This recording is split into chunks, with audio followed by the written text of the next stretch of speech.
Hi, we are live. Good morning, Cochise County, and welcome to the Michael Zehr Show, coming to you from the Warrior Healing Center, uh, Eagle Rising Eagle Studios. I can never remember the name of the studio. I always get it backwards every now and then.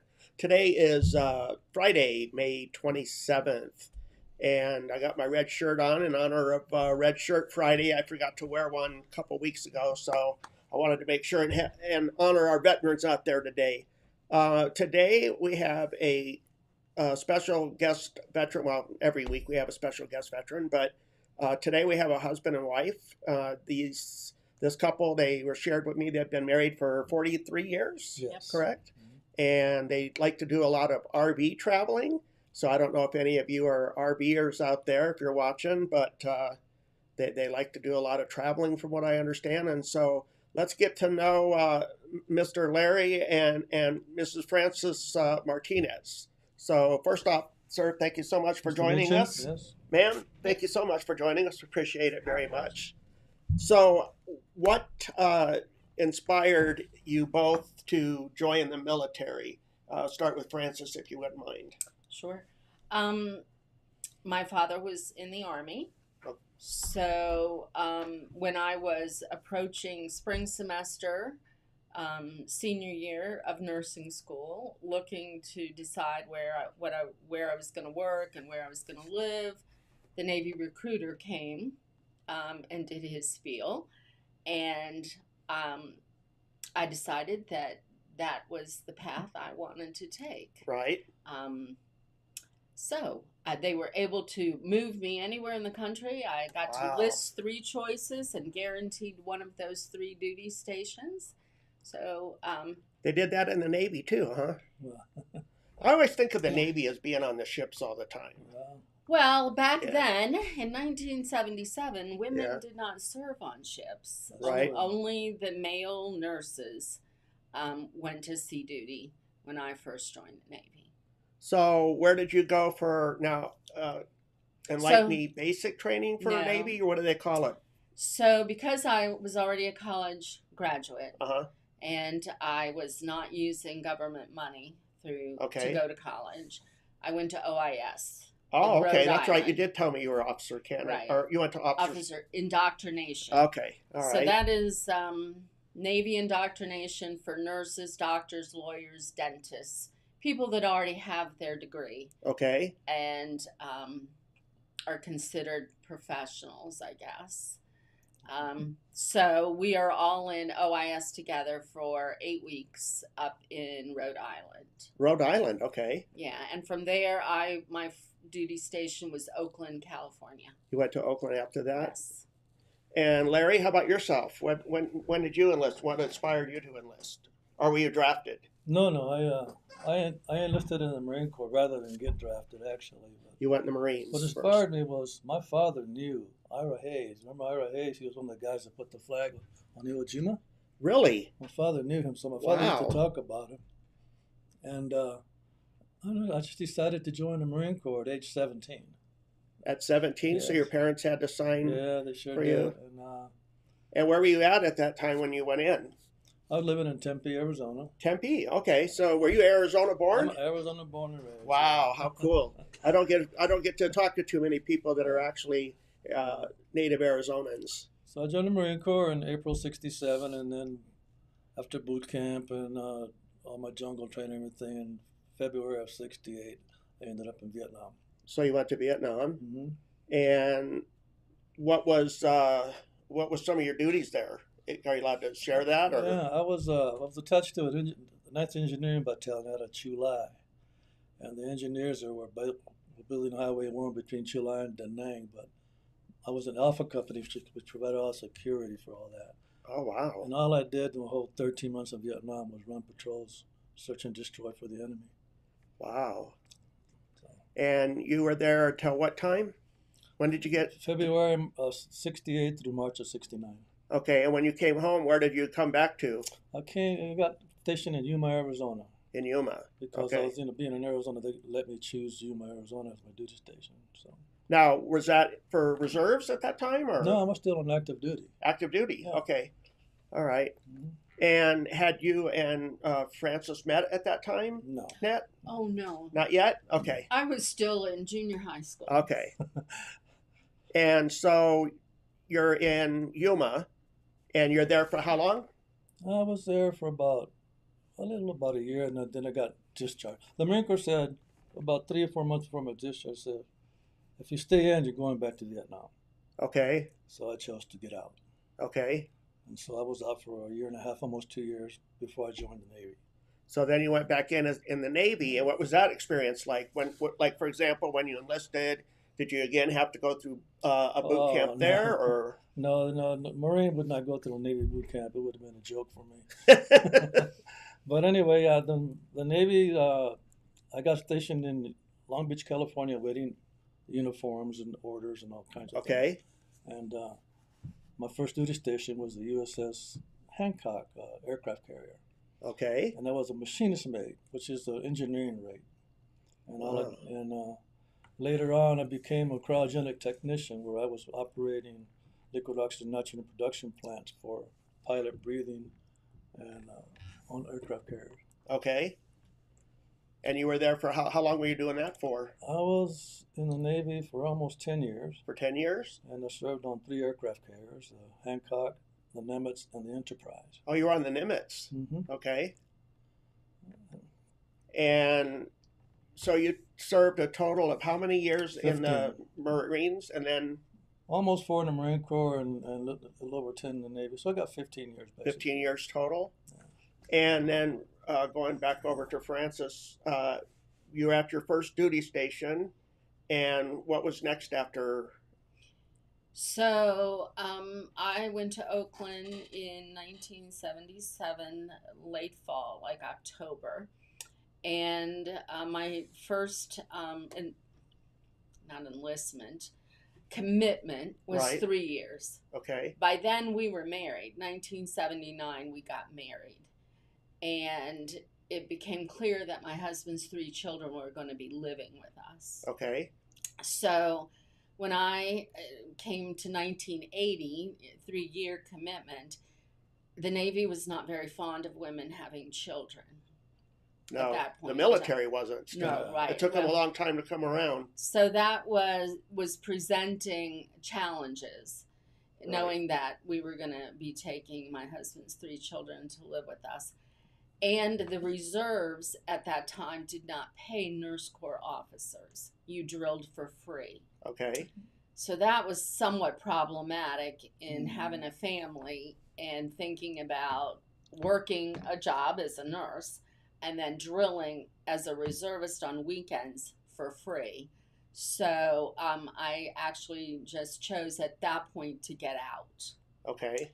And once our children got older, in 1990, I went back in the reserves. Okay. By then, my husband had been stationed in Virginia, and he was transferred out to Norfolk. So I joined the reserves in Norfolk, Virginia, and served then 33 years total. And you might have said this, I don't remember, because I know Larry said he was in Tempe, Arizona. Where's home for you? When I was born in North Carolina. My father, North Carolina. Okay.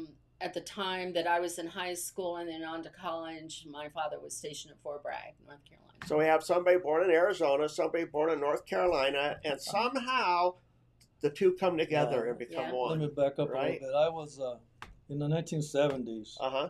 in 72 and 73, 74. I got into martial arts, karate, and I was studying taekwondo, and I hurt my knees. Okay. And so the Navy sent me to Oakland Naval Hospital. And that's how you met her? That's how we met. Wow. And what was your job again? You were in nursing? I was a nurse. Yes. And what was your daily routine like there? I mean, were you doing like daily shifts and stuff, or? So back in the day, new nurses, we rotated shifts. Everybody rotated. So you did 10 nights. That's 11 at night to 7 in the morning. Okay. You had 4 days off. Then you rotated to the swing shift, 3 to 11. And you did that endlessly until you might work a couple day shifts, 2 or 3, have a day off and go back on nights. So I probably did that 10 stretch of nights once a month, then mostly evening shifts, and then a couple day shifts as a junior nurse corps officer. And the shifts were 8 hours, but actually you were expected to come to work an hour before Okay. and inspect the ward, and then stay about an hour afterwards to help the new oncoming officer inspect the ward. So I basically worked 10 to 11 hours every day. And were you like the equivalent, because I don't know, this is why I'm asking, of like an RN, an LN? No, I was an RN. You were I an had RN. graduated from the University Okay. of North Carolina. Okay. Um, So you were like dispensing medications and stuff too back then? oh yeah, Yeah. we did everything. Yes, nurses do. So when I first started at Oakland Hospital, on the night shift, you covered 2 wards, 76 patients. You were the Wow. only nurse. For You had- 76 patients? Yes. And you had one corpsman on either ward that was stationary, and you ran between the other 2 wards. And my first rotation was orthopedics. So on an orthopedic ward, you dispense a lot of pain medicine. So I never in 3 years saw the officers' dining room. Never. Wow.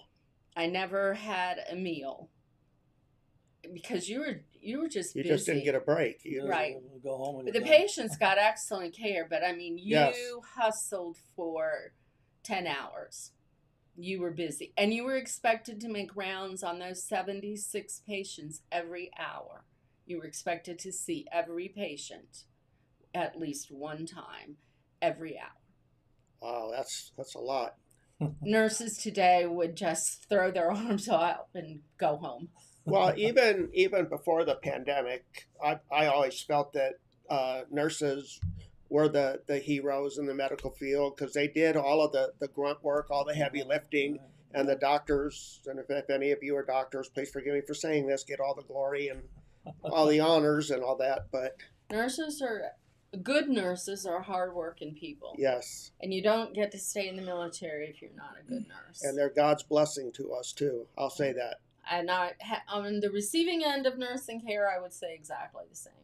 Did you take your nursing degree and skills that you had learned in the military and applied them outside the workforce on the civilian force? Absolutely. Okay. Military nursing is, even though it's very hard and it's not that way any longer, you don't cover 76 patients any longer. No. That's not the standard of care in Thank the United goodness. States any longer. But the skills, the organizational skills, the ability to lead, the ability to do without, to make do, to figure it out, those are great skills and served me very well in my civilian career. I was the head nurse in a major trauma center in Norfolk, Virginia at 23. The youngest, Yeah. the youngest head nurse they'd ever had. Let's give you a little bit of applause on that. Very good, very good. So, and I talk to a lot of veterans, and they all talk about the what learning in the military and being able to apply it to civilians. So I appreciate you for sharing that with us, because I think that's important that people know that when you learn these skills in the military, you have a valuable skill set. Absolutely. No matter what your MOS is, you have a valuable skill set. I would recommend going into the military, whatever service, Yeah. for a new nurse. It is invaluable experience. I would love for you to share with us, if you would, the day that you met each other. What was that day like? Well, actually, my husband was a patient He was a patient, okay. on a ward that I was pulled to. So Okay. it was kind of happenstance that I was directed to go to this other ward to help out because they were understaffed. Uh-huh. It was an evening shift. Back then, the wards were 4 men. 4 patients were in a room, Yeah. and they were designed such that 2 patients might need a lot of care, be in traction. one patient might be in a wheelchair and one patient would be ambulatory, because it was expected that the patients would get up in the morning, either put on their uniform or their pajamas, and be out of bed if they could, and they would assist the other patients Yes. in the room, because when you're covering 76 patients in the night shift, it takes a village. So My daughter was an orthopedic ward. yes, it was an orthopedic ward. My husband had that surgery for that Right. knee injury that he described on the ship, and we met briefly during his hospitalization. We re-met about 3 months later, because back then military patients were, after their discharge, were still stationed at the hospital. They did their convalescent time at the hospital command. They were on limited duty at the hospital. So my husband was actually working the OOD's desk as a senior enlisted person. Okay. And I was getting off the night shift, going home, when, he called to me and said, "Hi, do you remember me?" He caught your eye. Right. Or no, you caught his eye. Yes, then he said, "Do you remember me? I was your patient, back in January." And I'm like, "Yeah, how you doing?" Blah, blah. So we went for coffee, and the rest is history. Now, I have to say, that's pretty impressive that she remembered you, because remember, she said she deals with 70, how many? 6 patients a day. So the fact that she remembered, I mean, something must have stuck out. Something must have stuck out. Right? Yeah. So you had a total, again, of how many years in the military? 33. 33. Wow. Thank you again for your service. That's a lot of time, isn't it? It is a lot of time. I spent 10 years on active duty of my reserve time, because I got recalled like 4 times. Once I joined the reserves in January of 1990, in October of 1990, I got recalled. It's the first time medical people had ever been called out of the reserves. On Desert Storm. Desert Storm. Wow. So I had just gone back in the reserves 9 months prior. See, when I enlisted, I enlisted in January of 77, so it probably been about the same time. And I remember in basic training, I had an upper respiratory infection, and during basic, went into the hospital, and they don't cut you no slack. I mean, you had to get up, you had to wash the mattresses, had this big plastic lining. Right. You had to get up, you had to wash the bed. I mean, you didn't have a free ride as a patient. No, in the patients hospital. worked. You had to shave. So even then, the ambulatory patients that were almost ready for discharge were called our runners. Mm-hmm. We would give them labs. Yes. They would run down. They would run it down to the lab. They would push patients down to X-ray for us. They would help pass ice and ice water to the other patients. If you were in the military, even when you were a patient, 24/7. If anybody is watching the live stream, and if you do have any questions for Larry or Francis, please put it in the comment section, and we'll be more than happy to answer any of the questions that you may have. So 33 years for yourself, 15 years for yourself.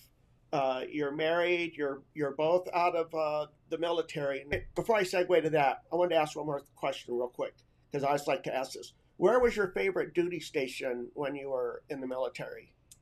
Well, I don't have any choices, because I was only stationed at Oakland, and then I did all my reserve time at clinics or the Naval Hospital. But did you like any particular one was like your favorite, or were they all pretty much kind of the same? Or well, I liked being in California. California was definitely a nice duty station, nice area to live at the time. And a nice area to travel from. Okay. So, I enjoyed that. But when I was stationed in Virginia and did most of my reserve time there, I worked at all the clinics, Dam Neck, Little Creek, the hospital. They were all good. My point is that you just make the best of every place you're at and try and look for the positive. And so. And when you were at these clinics, were they reservists that you were taking care of, or were these active duty military? So on drill weekends, they would be reservists. We would provide the care to the reservists on the drill weekend, get them and maintain them medically ready for deployment. Okay. So many years, 4 or 5 years, I ran the immunization clinic. So before I opened that clinic at Norfolk at Little Creek, all the reservists got their vaccination. And Norfolk is the largest reserve component in the Navy. All their vaccinations were given while they were on active duty. They're 2 weeks, which is somewhat problematic because if you have side effects, now you're not able to get the training you need during that 2 weeks that you're on active duty. So I was approached by the commanding officer of the Reserve Center about starting up an immunization clinic on drill weekends. Wow. So initially, I was the only trained person, and I drilled every Saturday to cover all their drill weekends. That's a big responsibility. It was a big responsibility. I now have serious wrist issues from all of those vaccinations that I would give 200 or 300 vaccinations in 4 hours. As you know, when we were in the military, we didn't have a choice for what shots we wanted. No. You just lined up and bam, bam, bam, bam, bam. So the vaccination thing is kind of, now it's like a big issue. I've actually read a few military that have been put out that refused to get the COVID one. So. Yes, and that was the case when there were reservists who refused, which is beyond my comprehension in the military. But anyway, refused to get a vaccination. They were given a general discharge. I always thought GI was what, general issue or government issue? Government issue. That's what it was, government issue. Well, it's not like it's a surprise. Yeah. I mean, you know this when you go in. Right. And I have not served in my time in a draft situation. Everybody is entering the military voluntarily. Yep, peacetime. And everything that happens is well known before you sign on the dotted. You know that you're going to be transferred. You know that you have to get vaccinations, and you know you have to be deployable. And that's why military people need to be healthy, right? So they can be deployed. That's the point of the vaccinations.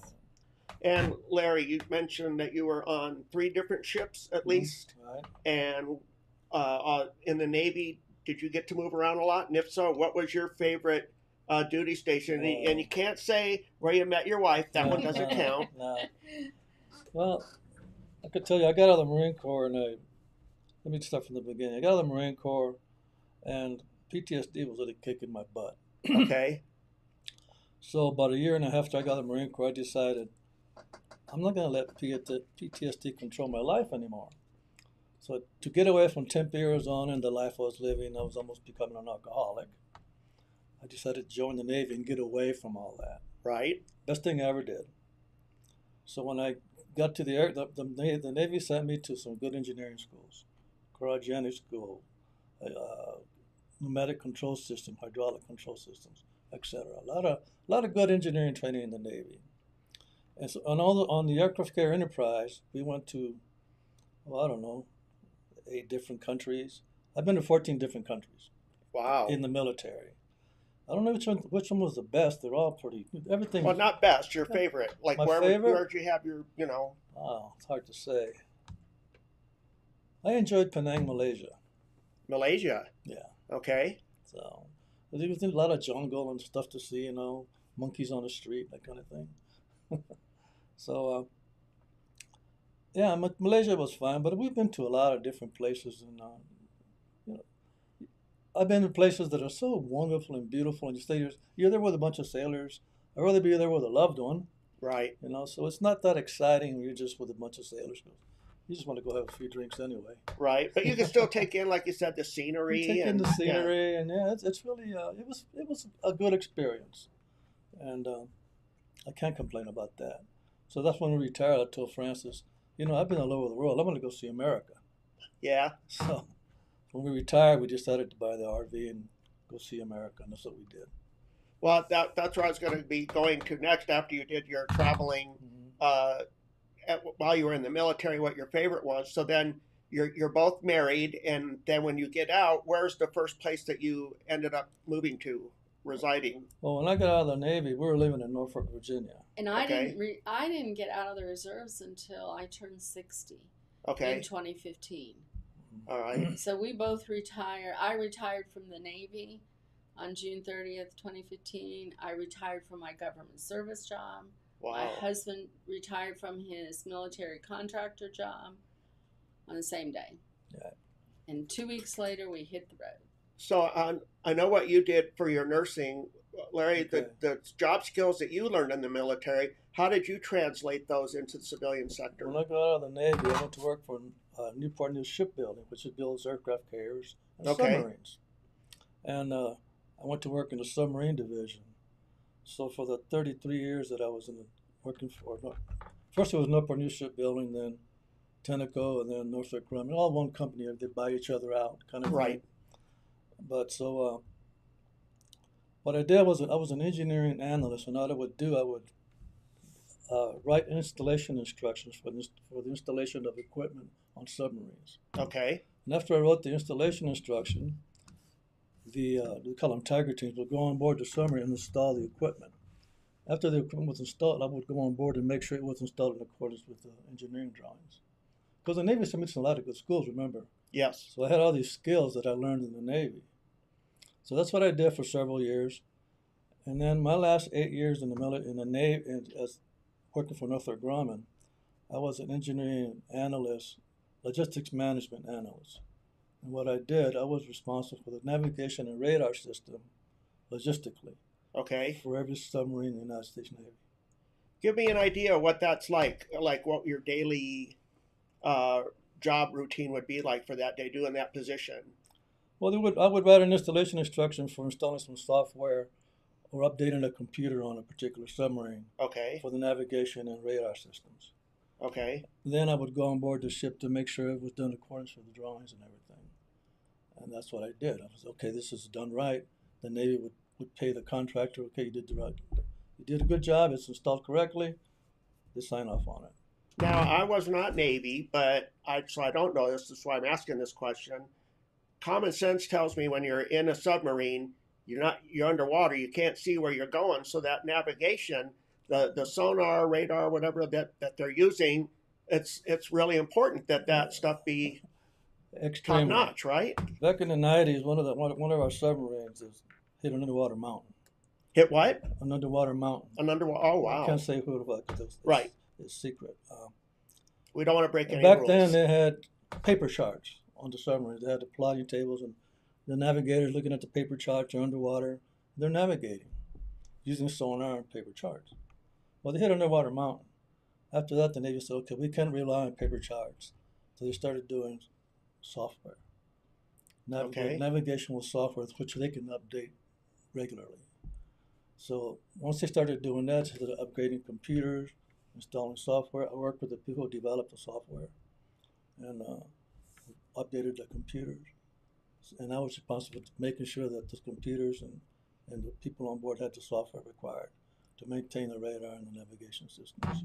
And that's such a huge responsibility because you got a lot of lives that you're responsible for. I mean, if you make mistakes or anything, I mean, holy crap, that's a whole submarine. Yeah. I got a neat story. One time, this one of our submarines went out. They were halfway across the Atlantic. They were halfway across the Atlantic when the drain pump failed. The drain pump is a pump that pumps the water throughout the submarine to allow it to submerge and come back. Right. Okay. One of the drain pumps failed. So they had to come back to Norfolk on the surface.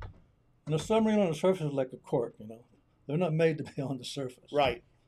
So anyway, when they came back, when they tried to repair that pump at sea, they went to get this rheostat switch, and they had the wrong switch. Well, I had validated that pump.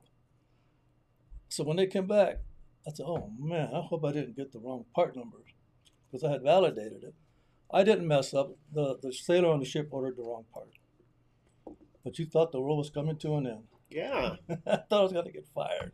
Well, and not only that, but most military take pride in what they do. Yeah.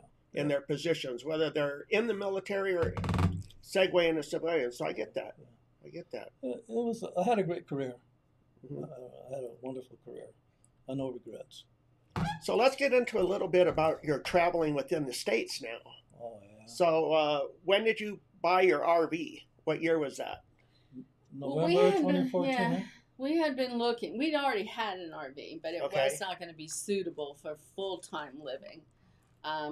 So we retired in June of 2015, but it was about a 3-year plan. Okay. To work it and get everything organized, because we sold our house on the same day we retired. I was going to ask you if you We got guys rid of maintained your all of our furniture. Wow. That's a huge adjustment. We had a container that we stored our valuable possessions, all my Right. husband's tools, our mementos, family heirlooms, Right. the kitchen stuff, and things we knew we would be using in a new home, but no furniture. Right. So we had that stored, and it took us about 2 years to find the RV that we bought in November of 2014. So that we had time to make adjustments to it, get it ready, Make it livable. get And it did all. you buy like a big, like what are they, Class A? No, we have a fifth wheel. A fifth wheel. Okay. We have a 40-foot fifth wheel. 40-foot. Okay. wheel. What brand? It is You remember? It's got an open range. Open range, yeah. Okay. 398 RLS. Does it have slide outs? Oh yeah, Four Four of them. slide outs. slide outs. Wow. It's very Washer livable. dryer, stackable washer dryer, residential refrigerator. I put a big toaster oven in, and so People tell me it's bigger than a New York apartment. it's 400 square feet. My dad's he's living in my backyard right now in an RV. Uh-huh. I think he said it's a Class C. Right. It's a smaller one, Right, yeah. and because he loves RVing. He used to have the bigger ones and towed a Right. vehicle and did a lot of traveling around too. So I'm sure he's going to find your guys' story interesting when he watches this part. So, where was the very first trip that you guys took, and what was that like? It had to be pretty exciting, right? Well, we've been RVing already for 20 years. Right? Yeah, we had But not as a retired couple. Not as a retired we couple. bought our first RV in 1999. Uh-huh. So in 2015, when we sold the house, we moved out to Oceana Base for 3 weeks. Where's that? In Virginia Beach. In Virginia Beach? Okay. Yeah, so we took the RV there, settled our finances, banking, got everything organized, and hit the road. Basically, several stops, several places, but our goal was to get to South Dakota And become residents. of Why South South Dakota? Well, it's a very Cheaper? Cheaper. It's a very RV friendly state. Yes. Uh-huh. Texas, Florida, and South Dakota. We chose South Dakota because you only have to spend one night every 5 years to maintain your residency. Wow. And there's no vehicle inspection, so you don't have to return to get your vehicle inspected. So, we made our way to South Dakota. I think we got there by August 15th. We turned over our Virginia license plates and got South Dakota licenses, got our vehicles registered, registered to vote. What kind of vehicle do you use to pull it? Oh, I got a 1-ton Chevy diesel truck. A Chevy diesel? Mm-hmm. No problem towing that thing. Let me show you something interesting. Google did this to me. That's why I turned my phone on. Since we retired, we've been to 7 countries, 297 cities, 435 museums, attractions, and restaurants. Wow, that's a lot. Yeah, Google did that for me. So when you're in South Dakota, you were sharing a story. I interrupted you. I'm sorry. That's no. okay. And you established your residency. Did you get to go see the Oh yeah, we stayed. Mount Rushmore? We became residents in Sioux Falls, which is right on the east part of the state. But then we traveled over to the west, Rapid City. Rapid City, yeah. And Okay. we stayed there for 4 weeks. going to all the sites. And Rapid City and the surrounding areas is just a wonderful place. Lots to do. Custer Park. Custer National Park. And Well, I heard Mount Rushmore is very moving. it is. To see It's amazing. yeah, It pretty is. amazing. And Devil's Tower. they put on somebody was sharing with me that they put on some kind of like a tour, or they give some kind of a talk about it, or They do. Yeah.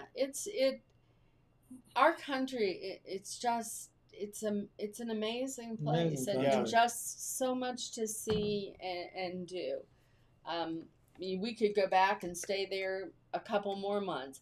If you like Western things, oh, I love westerns. Oh my A yeah. lot of Western history out tons there, of yeah. little Western towns, Deadwood and Silver City. See now, Deadwood, I love that show on HBO Yeah. because I just love westerns. Yeah, so me whenever too. there's a So do movie we. or a show, and Deadwood was just an amazing show. And it is a way cool little town. Yeah. Way cool little town. Wild Bill really get killed there? Yeah, supposedly. That's what Deadwood said. That's Yeah, in the yeah. series. It said, I think it was Wild. Was it Wild Bill or Wild Buffalo? Bill Hickok. Wild Bill, yeah, Wild Bill. So after you left South Dakota, where did you guys head from there? After you established your residency? We went into Wyoming. Yeah. So our basic plan for the 6 years we were on the road till the pandemic was we traveled from late March through October.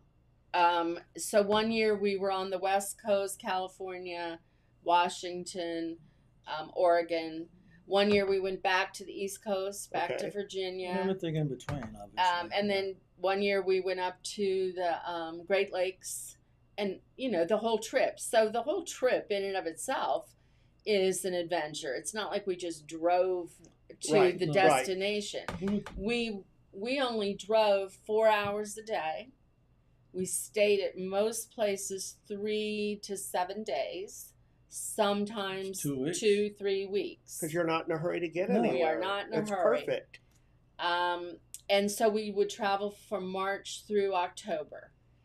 And then we would come back to Phoenix, where two of our sons and our 4 grandchildren and all of my husband's siblings live. I And was going to ask you if you did any family when Yeah. so we would spend the winter in Phoenix. okay. Winter is not necessarily an RV friendly No. time to travel. So people do it, but we just chose, since Phoenix is a great place to spend the winter, and Right. two of our sons there, and our 4 grandchildren, my husband's parents, and all his siblings live there. Did you find it easy downsizing, going from a home into the RV and living in it full time? Because that has to be an adjustment to that, Yeah, even do though that, you're used yeah, to it. Yeah. It is. I did that. Yeah. I think you have to wrap your brain around it, Uh-huh. and you have to decide that it's going to be okay to have 4 plates in your cupboard, and 2 frying pans, and and be grateful every day, even though there are things that are inconvenient. Uh-huh. It is such an opportunity to be able to travel and see our great Yeah. country Yeah. that it's worth the sacrifices you make. And we're in 400 square feet. We have 2 recliners, a couch, a big TV, a Fireplace. full-size What refrigerator. else do you need, Yeah. right? Yeah, right. It's got the Exactly. comforts of home. It really does. Where were you guys at when the pandemic hit and everything was locked down? That had to affect you guys. It did. Yeah. And we were lucky. We were in Phoenix. You were in Phoenix at the time. We were. The RV park quit taking all new customers, Hmm. but the people that were there, that allowed us to stay. And it was fortunate the pandemic happened at the time we would have been planning out our next year's trip. Right. So we did not have reservations or things we needed to cancel. We hadn't made that plan. So, obviously traveling was not a good idea at that point. Yeah. Well, and none of us have lived through a pandemic before, so we're all experiencing this in our lives for the first time. And I really noticed how much things gravitated towards RVing. I mean, that's how everything was being promoted. Like, hey, Right. if you don't want to get COVID, do these outdoor activities. Go Right. out to the lakes, go outside, do picnics, do RVing. So that had to gravitate Yeah. It has, yeah, the industry has really grown. Getting RV parts, Or it's getting harder. work, it's all harder because RVing is more popular. It is popular because, when you're in an RV, you don't have to worry about who slept in the bed. Are your sheets clean? No Is bed bugs. the carpet clean? No matter where we were at, we'd always say, let's go home. We're always going home. Yeah. That's our home. It's our stuff. I used to put on the internet every time I went to a different RV park. I'd take pictures of the RV park and put on in Google, home is where I park it. So Google has pictures of every RV park I ever went to. Wow. For other RVers can look them up. My dad, he likes to go up to.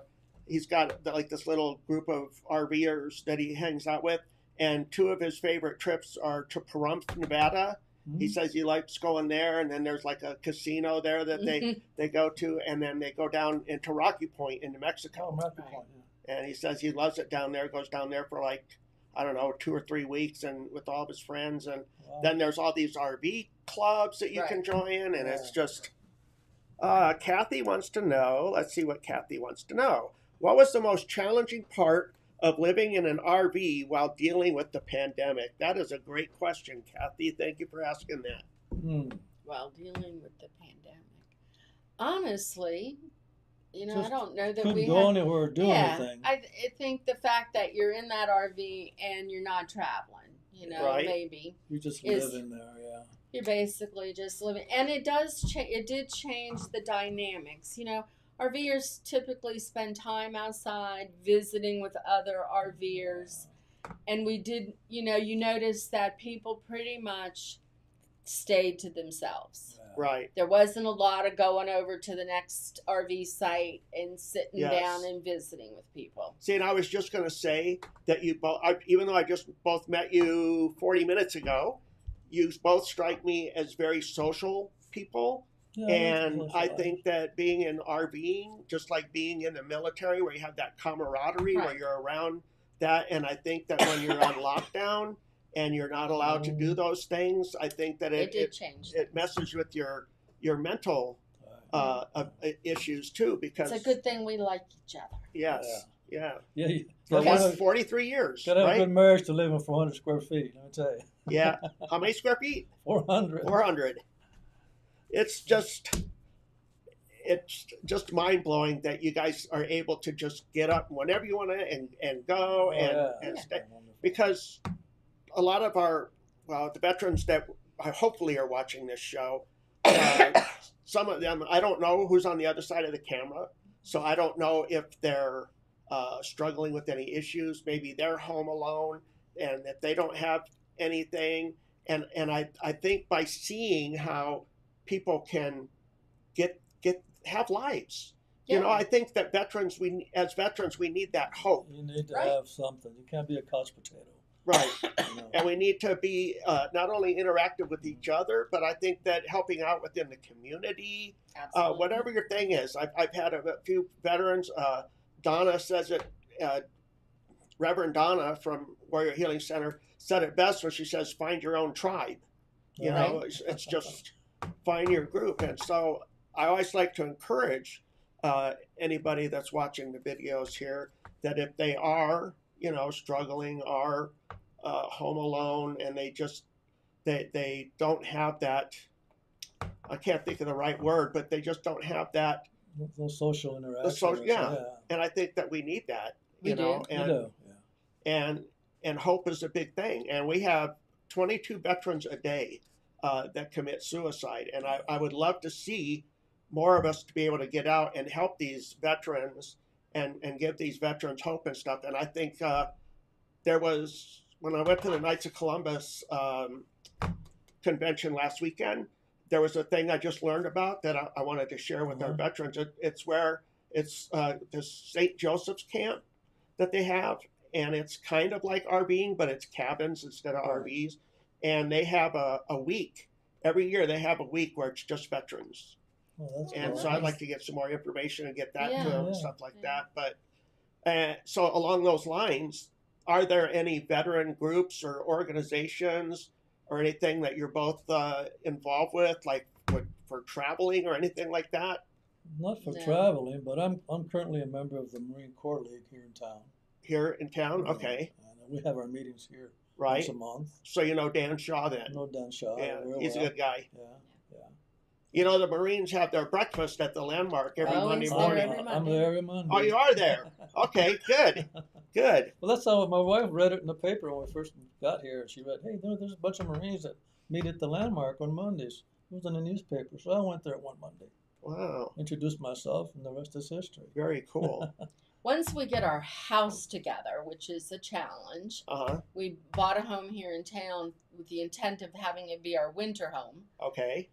Unfortunately, it's dragging well beyond a winter home because we're waiting on furniture that's taking months and months and months to arrive.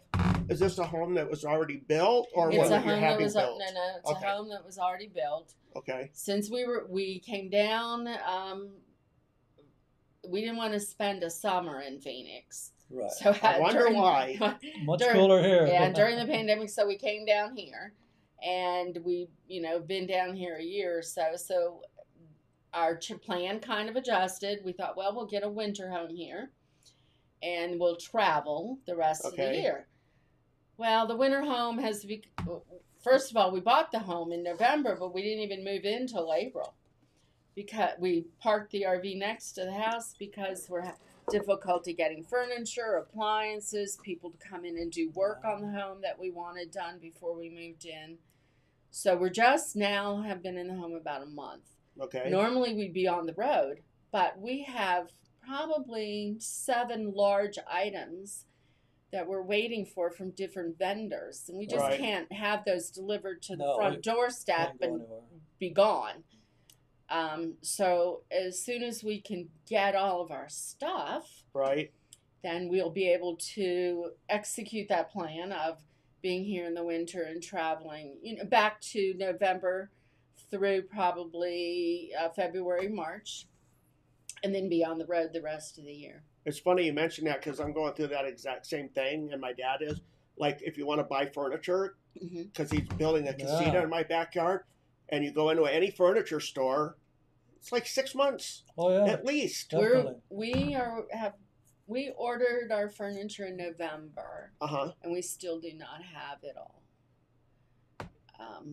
And then, like, a refrigerator went out, and I Yeah. thought, oh, well, we can just go down to Home Depot or Lowe's or Yeah. whatever and buy a new refrigerator. Uh-uh. Uh, And I tell you, the pandemic has just been blamed for everything. Oh, well, we can't get these parts now Right. because of the pandemic, or we can't get this refrigerator. We can order it for you, but it'll be, who can go 6 months without a On a refrigerator? yeah, and you Trust can't. me. Right? During the pandemic, our RV refrigerator quit working. Uh-oh. So we bought the only available refrigerator in Sierra Vista. Right? It was the only one. The only one. From Lowe's or Home Depot. And I begged the RV people to work us in, because when I called, they're like 4 Right. months. I said, RV we City. really cannot be without a refrigerator for 4 Yeah, months. I know. And they were very amazingly kind. Who was this? RV City. RV City.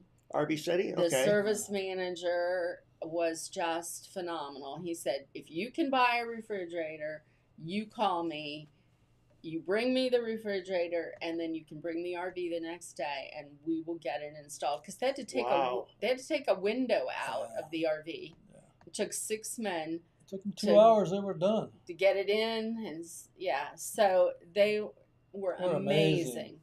Highly recommend that place. And they were just I'm glad to hear that. I like to hear positive things about Yeah. places because all you Yeah. hear about is the negative. oh, let me Right. tell You you, know, Sparks Furniture in town. Oh, yeah. We ordered furniture in November, and the store manager lent us a couch and Wow. love seat until they arrived in April.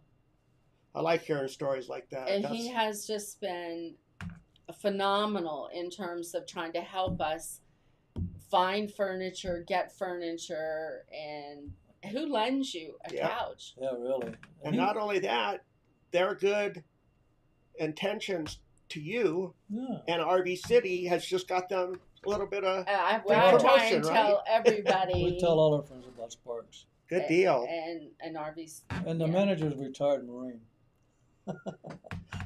I did want to ask you, how did you guys find Cochise County? How did you find our area down here? Actually, we were Long down here story. back in, gosh, we come down in 2010 when we were visiting my husband's family. Okay. I have an uncle that lives down here. Oh, okay. Fort Huachuca, obviously, because of our military background, at one point we were looking at trying to get our jobs transferred here. Okay. I was working for the government at that time as a nurse practitioner. I worked for the Department of Defense in what was called the Vaccine Healthcare Center, helping with adverse events to vaccinations and addressing people who had concerns about vaccinations, educating them, mothers with small children and getting their children vaccinated. So I came out to Fort Huachuca, met with the commanding officer, and sold him on the idea of having me come and be a part of the command. My husband came, went to task here in town to see if he could transfer his job, and we were set to move here back in 2011.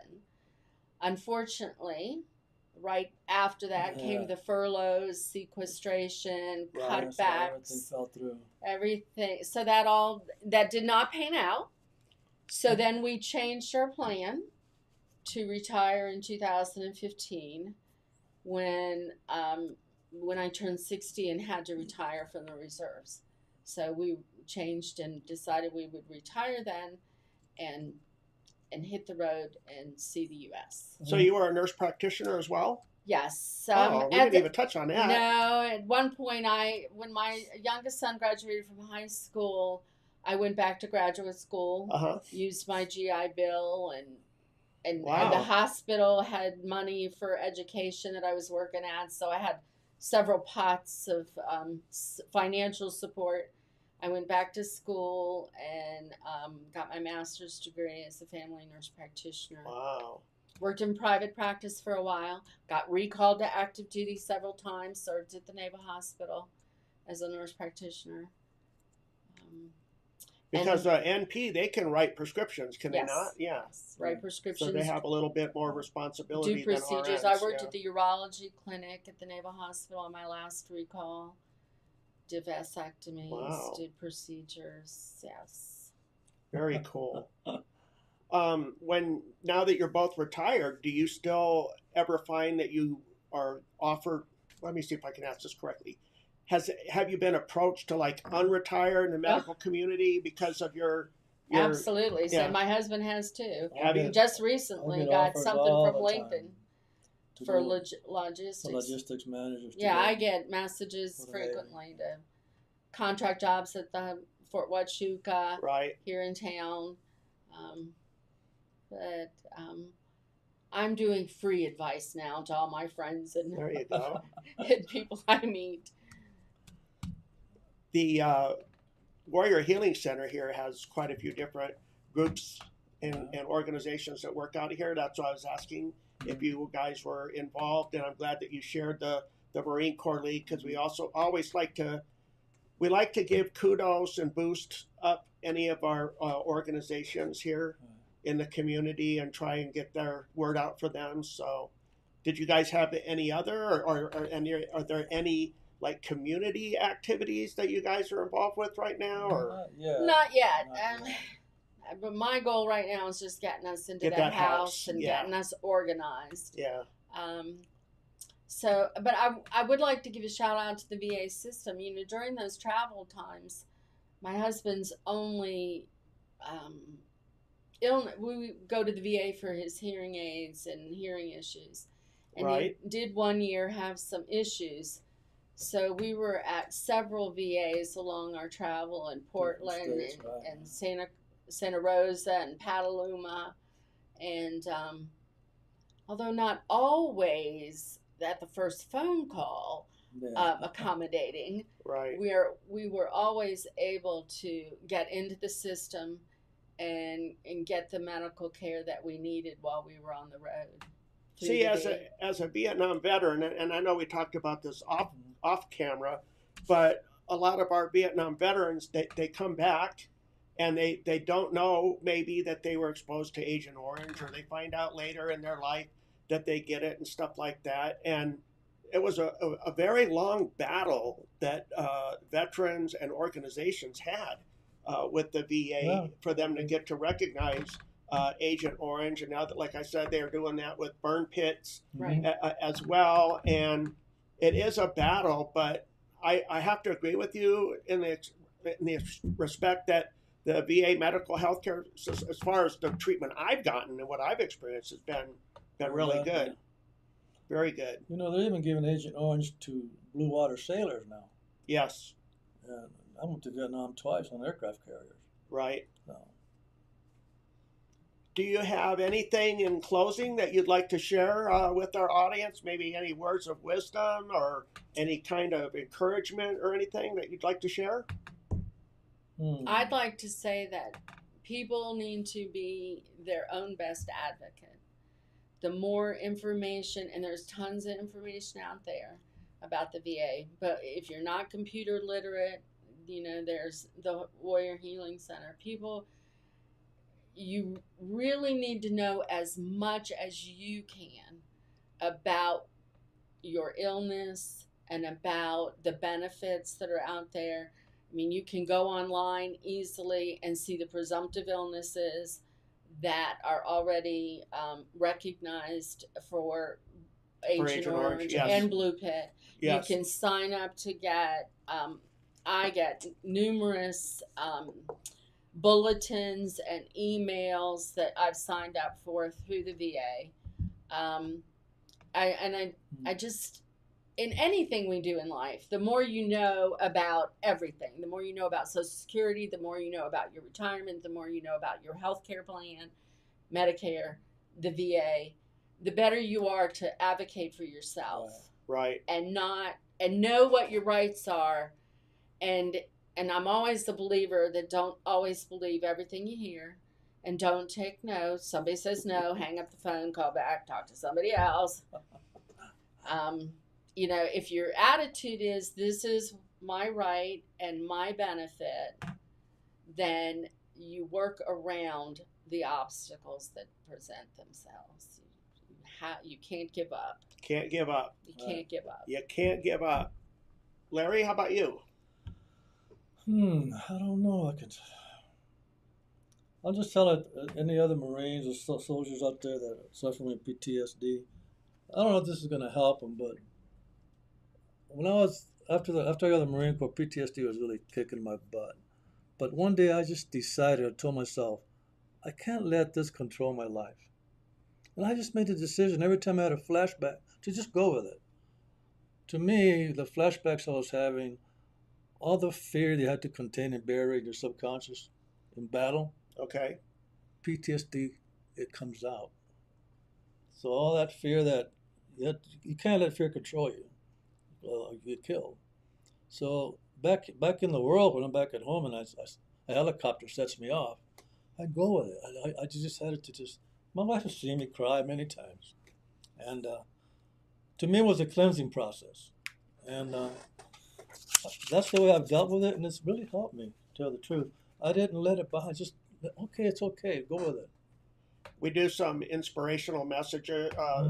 The Cowboy Church comes in, Steve and Brad, and I leave these little Post-it notes in here as just inspiration, what I'm feeling. So when you mentioned fear, this was what I had written last week. I said, let your faith be bigger than your fear. And that's true. You know, don't let your fear control you. And we're both very faithful to our religion. And do you attend any like PTSD support groups or anything, or you find that you're able to deal with it on your own? Or I just deal with it. It doesn't really control my life anymore. My wife will tell you how many times I'll see something on TV and I'll lose it, but it's fine. Well, I think it also is a bonus in your case that you have a wife that's in the medical field. Yeah, definitely. You know, with her medical knowledge and her experience that she's had. So definitely. Well, I want to thank you both for coming in and sitting down and sharing your life with us and letting some of our people here in Cochise County get to know you a little better. I have a few events I need to read here real quick. If you guys could hang out with me for a little bit. Okay. And again, I can't say thank you enough to both of you for coming in and sharing Thank you. your Thank stories. you. Glad to be here. Very much appreciative. So some of the events that we have coming up here at the Warrior Healing Center, we have, let's see, well, actually it's going on in about 45 minutes, so I doubt if you'll get here for that one. So we'll skip that one. So later today at 1600 hours, we have the Gratitude Drum Circle, which will be here at the Warrior Healing Center. Very soothing. They come in and set up outside and they play native drum, and it's very like rhythmic and soothing, and it's very cool. So if you guys ever get a chance to come down and check it out, I encourage you to do that. Also tonight at the American Legion Post 52, starting at 1700 hours, they're going to be having their Legion Steak Night, and the cost for that is $15. And again, that is Legion Steak Night at the American Legion Post 52. They're doing bingo later that night at this is American Legion Post 24. I need to highlight. Usually Kathy's nice and highlights these for me, and I didn't get a chance to do that, so I kind of messed that one up. So on Friday at 1800 hours is bingo at American Legion Post 24. There we go. I got it right that time. We also have the Velo Vets. They will be riding this Saturday, and they changed their ride time now. They start at 8 o'clock. And they meet at the Pueblo del Sol Country Club. And Velo Vets is a really cool organization. I don't know if you know anything about them or not, but Stu Carter started that, and he gets disabled veterans, whatever their handicap may be or disability may not matter. It doesn't matter. They get a bicycle for them, some type of bicycle. It could be a hand bike. It could be, Cool. you know, and they go out and they ride. They do these rides on Wednesdays and Saturdays, and they're very good. So Stu Carter, thank you for doing that. That's Velo Vets, and that'll be this Saturday, tomorrow, starting at 0800. There is a flag placement for Memorial Day that's going to be taking place at the Southern Arizona Veterans Memorial Cemetery. That will be tomorrow, starting at 0800, and Memorial Day always kind of gets to me for some reason. I wonder why. There's a CLUG meeting that's going to be on Saturday, May 28th. That's Cochise Linux Users Group, and they meet at 143rd Street Tacos. We have the second annual Cochise County Vest Fest, and that's going to be taking place here at the American Legion Post 52 in Sierra Vista, and it starts at 1400 hours till closing. And the funds raised this year, the Vet Fest people have chosen the Warrior Healing Center for the funds to be donated to. So I'm going to go down there tomorrow and help run a booth for the Warrior Healing Center and for the Disabled American Veterans. I'm going to see if I can wear two hats at once. So, and don't forget, Monday is Memorial Day. So that's all I have for today for the events. Oh, wait, I do have one more. In honor of Larry here, I'm going to read this one. On Monday, Marines meet for coffee and tell old war stories at the Landmark Cafe. They meet at 0900, and if you would like more information, call 520-456-5720. If they're a Marine and they want to go to that, can they just show up, or do they need to call first? Just show up. They can just show up. So you can just show up. So, all right, that's it. That's all I have for today. Thank you again for joining us. Francis, thank you. Larry, thank you again for your time. And everybody have a great day. And I hate to say Happy Memorial Day because it's a somber day. It is. You know, and it's hard to say happy. So enjoy your Memorial Day, everybody. Stay safe out there. Bye.